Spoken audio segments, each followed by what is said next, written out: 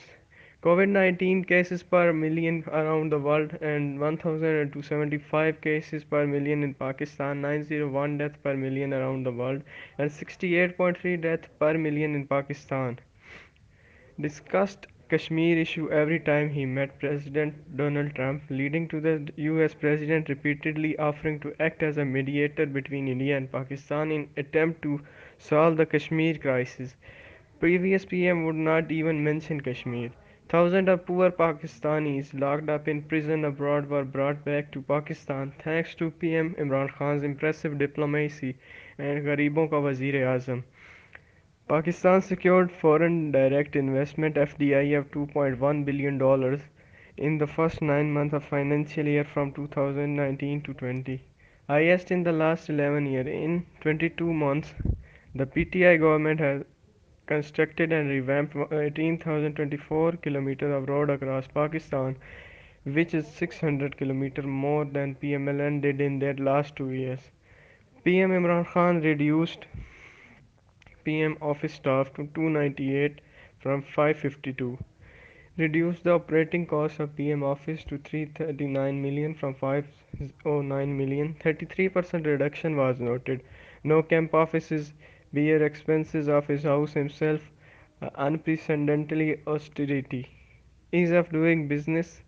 Pakistan was ranked 147 in the world in 2018. Pakistan has jumped 39 places to 108 under Imran Khan's leadership in less than 2 years.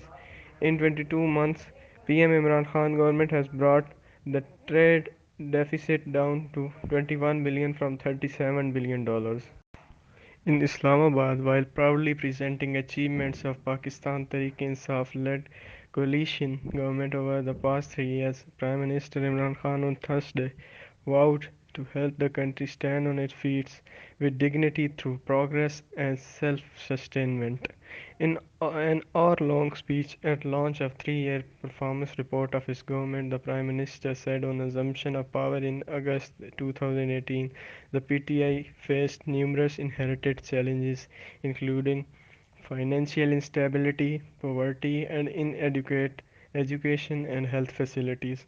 But currently, there were several feathers in the cap of his government, particularly tackling with the COVID-19 challenge through his smart lockdown strategy. He said, adding that Pakistan had been recently ranked by The Economist as the third best performing country for handling the pandemic. He said that when we came to power, current account deficit was about $20 billion, but today it has declined to $1.8 billion. In 2018, foreign reserves were 16.4 billion, which are now $27 billion. Total tax collection in the previous government was rupees 3800 billion, and now it is about 4700 billions. Similarly, foreign remittances were 19.9 billion in 2018, and now they are to 29.4 billion, he said. We will have to make Pakistan stand on its feet and will not let this country be used by anyone for anyone else's war. PM Khan emphasized it very loudly.